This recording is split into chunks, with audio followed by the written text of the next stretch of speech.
Баршаңызға қайырлы күн достар. Бүгін мен сіздерменен ең оңай пирог рецептімен бөлісемін. Бұл пирог құрамы өте қолжетімді болып, сіздерге ұнауы сөзсіз.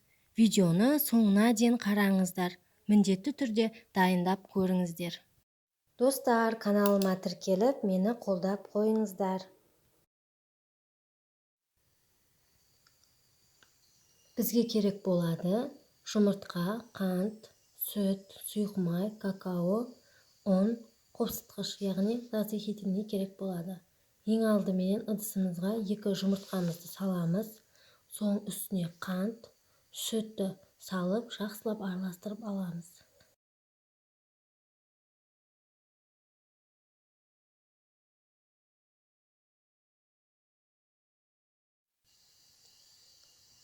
Үстіне сұйық майымызды салып, жақсылап оны да араластырып аламыз.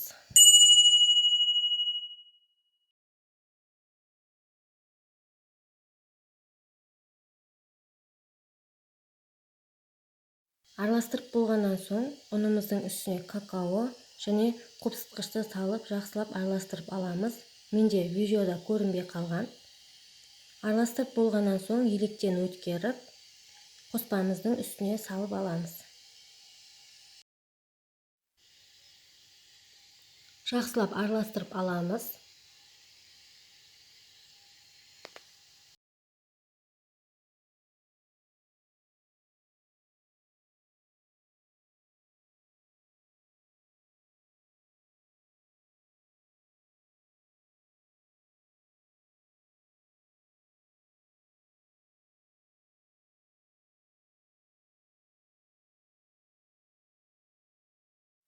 Пирогымыздың қамыры осындай болған кезде, қызып тұрған печкіде 180 градуста 30-35 минут davomida пісіріп аламыз.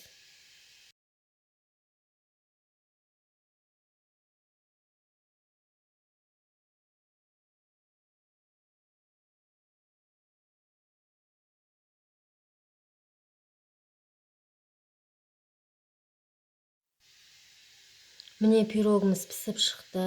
Пирогымыздың піскенін ағаш таяқшаменен көрсек болады. Мен әсемдеу үшін осындай сахарный пудраның үстіне сеуіп шықтым.